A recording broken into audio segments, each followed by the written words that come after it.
Hi there. I'm going to do a review for Terminator 2 Judgment Day. This movie came out in 1991. It was directed by James Cameron and basically starring Linda Hamilton and Arnold Schwarzenegger. Um, this is the classic movie of sequel theoretically being better than the first movie.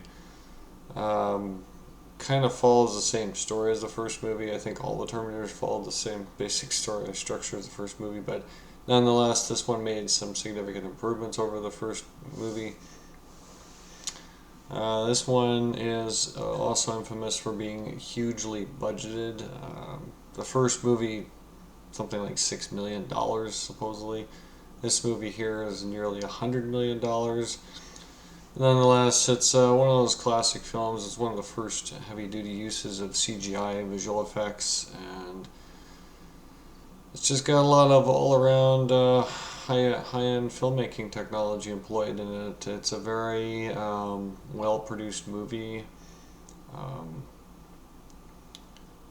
the basic premise is that in this film is that there's another two Terminators that have been sent back in the past to try and eliminate John Connor, who's now like a 12-year-old kid. And basically, you got one Terminator who wakes up. He's an advanced unit. He wakes up and he takes the identity of a police officer, and there's the other Terminator who takes the identity of basically a biker, so to speak. Um, it it's got a lot of pretty spectacular action sequences. All of it was really well done. I mean, to be expected. James Cameron really does a really good job of action sequences in all of his films. I don't think there's a film that he doesn't have a pretty good action sequence in. But these, I think Terminator was kind of like his little baby, his little child for him to make good visual effects. Thing is, for some people, these really are the only Terminator movies. Everything after this was basically just what is it?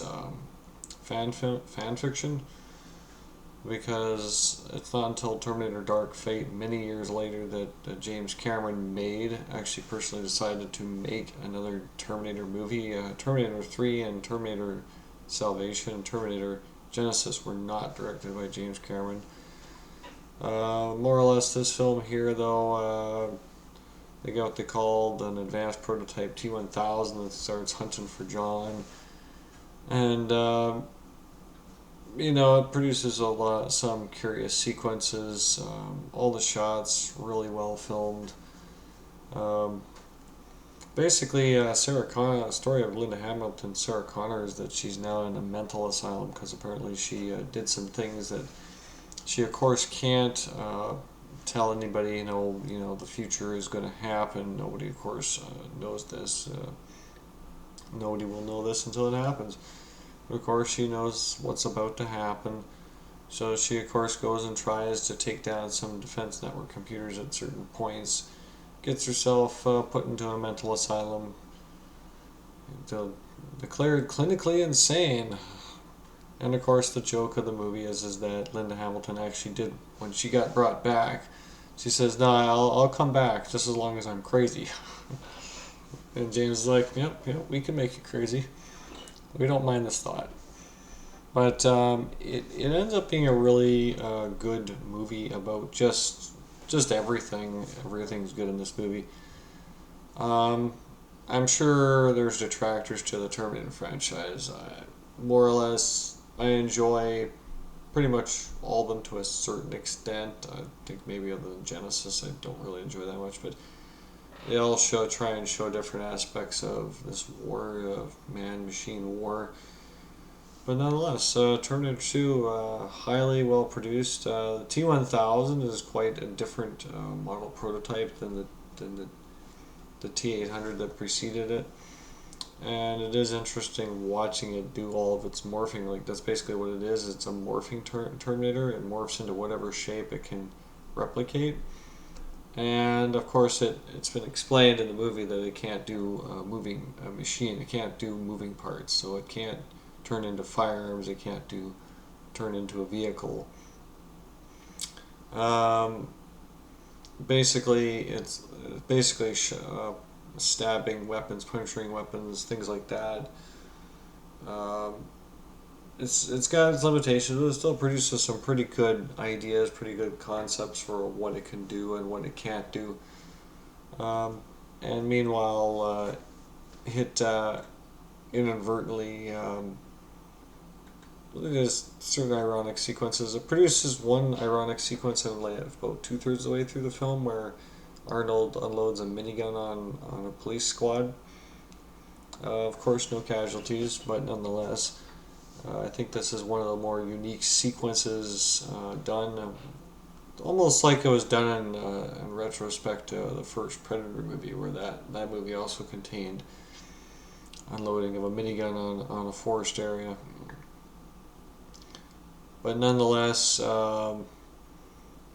this movie here contains some pretty spectacular action sequences, and this is where you do action. This is where you do visual effects properly. When you don't notice anything as a visual effect, I mean, it's very hard to tell what is a model miniature, and what is real.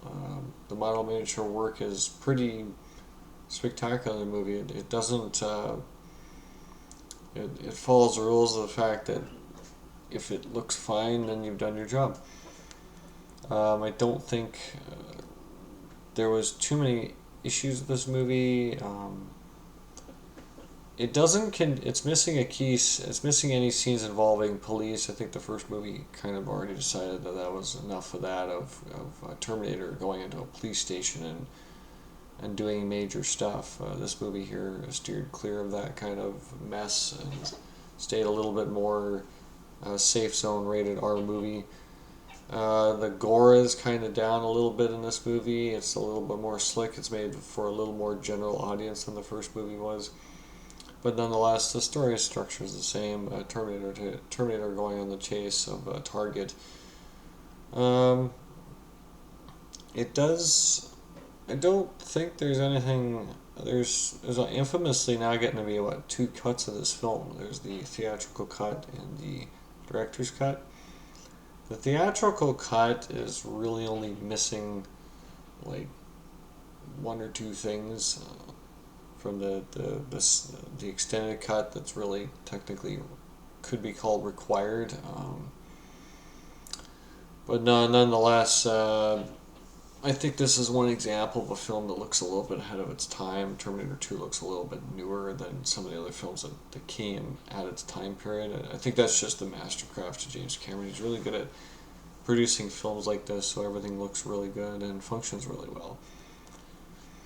But it ends, of course, in an industrial area where the T-1000 eventually starts to malfunction, and of course, Kids kind of gives away its position, but nonetheless, they defeat it, and this is where supposedly they have to get rid of the Terminator, and the kid has to get rid of the Terminator. I don't know, it sympathizes a little bit with the Terminators, although I don't think it really intended to. And more or less, it's a long chase sequence movie. I think Terminator 3 basically is a carbon copy of this movie. The only difference is that this movie here is like doesn't have the problems of Terminator 3. This one's got a fairly straightforward story. Actually, I don't think there's anything spectacular about the story. The dialogue in these movies is not spectacular. There's nothing really amazing about the dialogue. More or less, it's just needed to make the movie work. Altogether, a pretty good movie. I guess it depends on what you want to watch in your movies, but altogether, I think it's one of the better movies out there. It's another good example of James Cameron movie making. I don't think that he did.